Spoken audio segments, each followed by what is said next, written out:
Monopoly, the iconic board game about wheeling and dealing in real estate that's delighted families for generations. But what is its history? Let's explore the surprising origins and fascinating backstory of this classic game. Radical roots.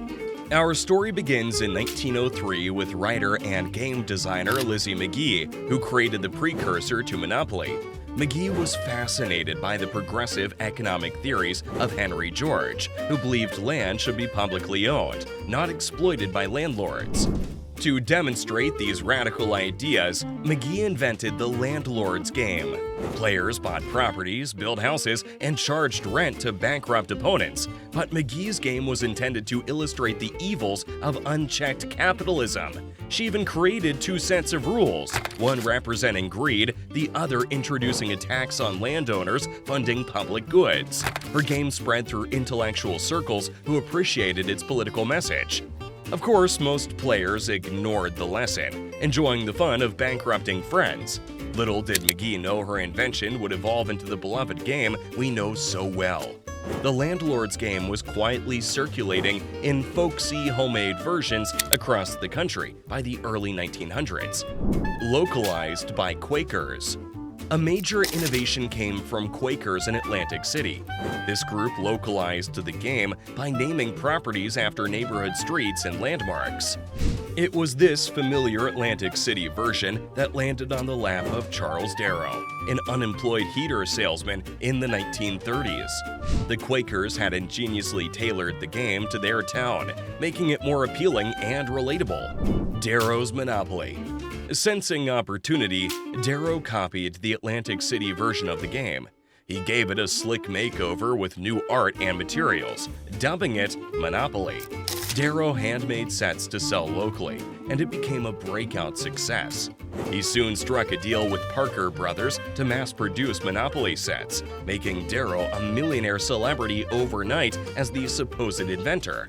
Of course, Parker Brothers eventually learned that Darrow's game was created by someone else first.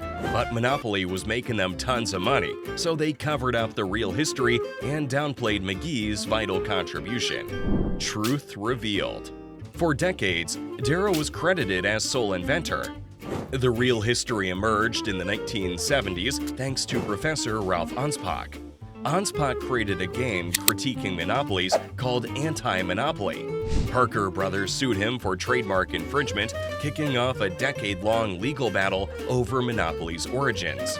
Through extensive research, Anspach rediscovered Magie's critical role in inventing the game's core mechanics. Though the fight nearly bankrupted him, Anspach prevailed in exposing the truth about Monopoly's creation. Legacy. Today, Monopoly remains popular in endless variations, but its actual roots are all but forgotten.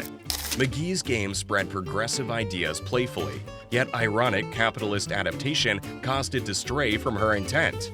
Examining Monopoly's history reveals bigger truths about capitalism and human nature. Games reflect their time's values. As players, we can absorb these messages or engage with them. So consider house rules that recenter Monopoly's original spirit, like a tax supporting public welfare. The game takes on a whole new meaning. Monopoly's fascinating evolution shows how entertainment shapes and reflects society. Remembering innovators like Magie inspires purposeful fun. Her clever design spread economic critique through memorable experiences. Next time you wheel and deal in Monopoly, recall the woman who made it possible. And think about what today's games teach us about confronting real-world problems.